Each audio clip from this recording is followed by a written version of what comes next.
В городе Лос-Анджелес, штата Калифорния, США, прошел открытый турнир Golden State Open по дзюдо. На этих соревнованиях участие принял Муин Гафуров, для которого турнир по дзюдо стал первым в его профессиональной карьере.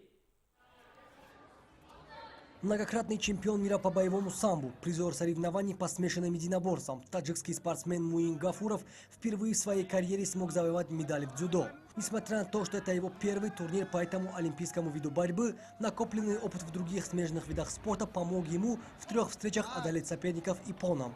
На кадрах видно, что Муин в схватках обыгрывает соперников, используя технически сложные броски. Эта победа таджикского спортсмена позволила ему добыть путевку на различные соревнования по дзюдо в Соединенных Штатах Америки.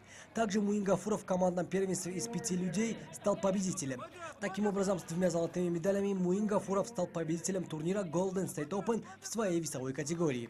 Напоминаем, что 22-летний спортсмен тренируется под руководством опытного тренера Арама Гукасьяна.